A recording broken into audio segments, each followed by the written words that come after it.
What's up, nerds? Fourth episode of The Mandalorian came out today, and if you're anything like me, you jumped to watch it as soon as you possibly could. And it's still good. I'll get into the nitty-gritty about it, but basically, yeah, it's still good. And new character introduced. I've quite forgotten her name. I want to say it's Cara? Cara Dune, something like that. I don't know. The chick, the soldier that ex-soldier that he meets. She's good.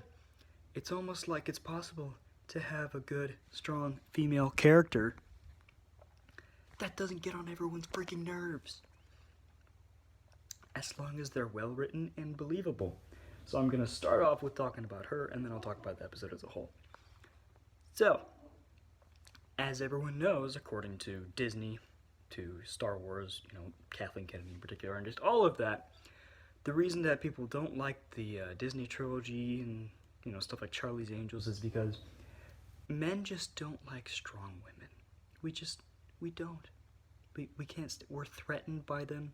They intimidate us. They make us feel like small, fragile. No, that's not it.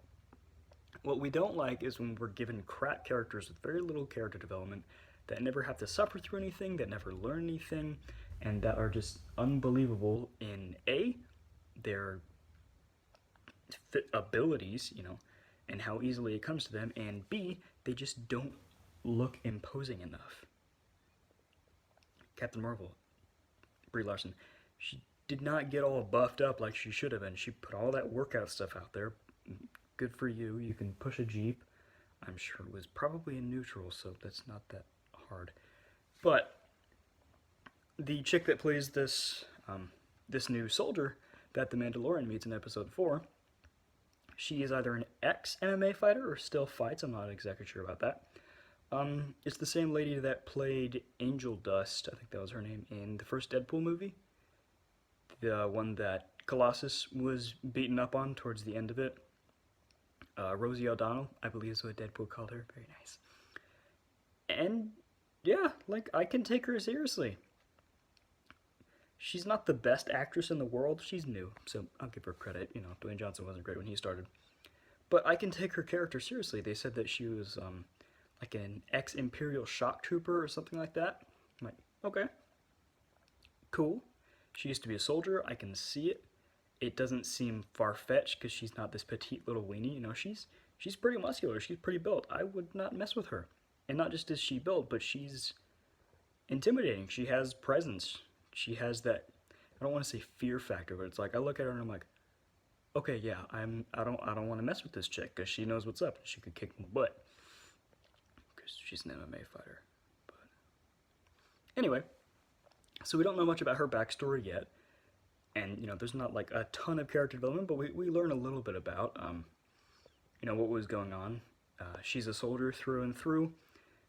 She started being more of a peacekeeper after the war was over, and she just said that wasn't for me. She's on the planet as an early retirement, so pretty sure she just ran away. Okay. She does have some nobility, kind of like the Mandalorian. He's a mercenary, but he's got some nobility as well, which is a good segue into talking about the episode itself. So, Mando and Lil Baby are trying to find somewhere to camp out.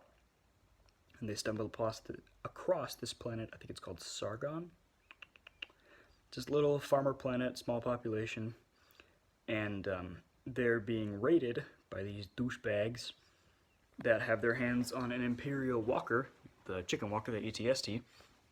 And so Mando shows up, and basically it's like, hey, if you can chase these guys away, if you can help us out with this, then you can stay here and camp out.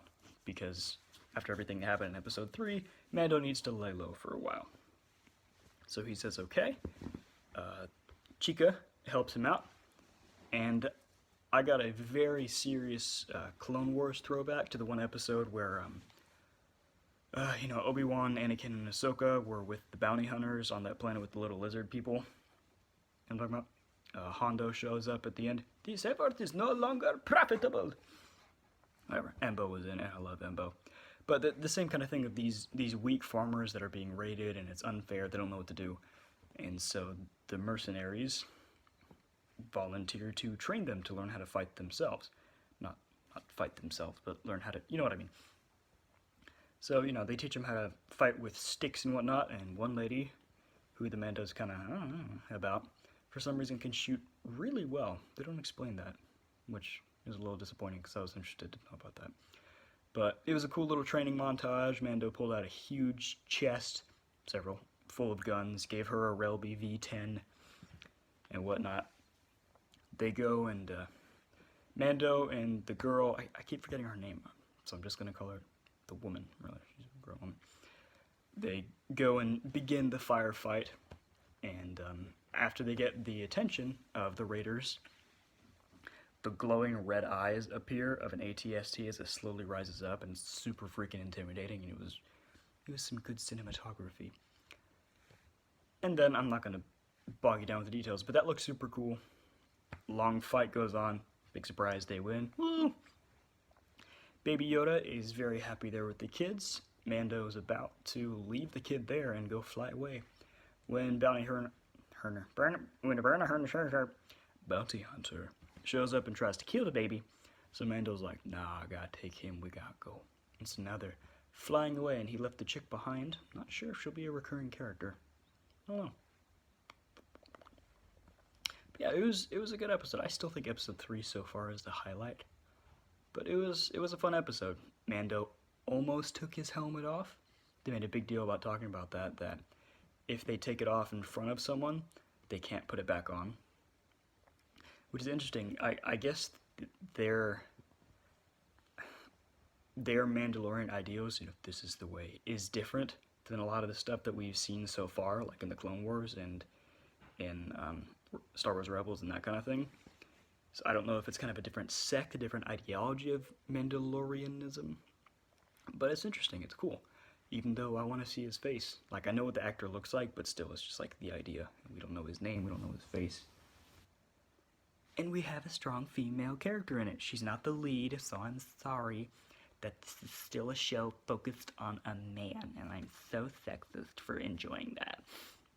But we got a strong female character that I had zero qualms with. She's a good character. I took her seriously. Her and Mando got in a bit of a scuffle, and it was a pretty even fight, and I wasn't thinking, oh gosh, here's more of that crap, because she can more than handle herself, and she got some pretty dang good hits in on him. I'm like, alright, he has this coming. Good episode. Freaking watch the show. Still trying to tell my brother to watch it. He's like, no, I'm not going to until I can binge the whole thing, but I don't have him to talk to about it, and it's frustrating. I'm looking forward to the next ones. I just want to see the whole show, man. Ooh, also there was a Lothcat. It looked a little weird. Like, the CGI was good, but it just kind of looked weird just based on, like, the caricature type animal that Lothcats look like. So I guess they kind of did the best that they could. But it was kind of cool to see that little nod to Rebels. It was like, oh, hey, look, Lothcat in live action. Anyway, that's all I got. So y'all should subscribe to the channel, because I'm going to be trying to keep this a little bit more regularly and like this video. And shout out to, not Star Wars Collective, what is it called? Something Collective, I'm blanking on it, but I follow Geeks and Gamers, another YouTube page, and they said something about it. It's this page that if you follow them, you DM them like your YouTube channel, it can help you grow. I've gotten a handful of subscribers just in the past couple days because they shared around with a bunch of other people, and it's really cool.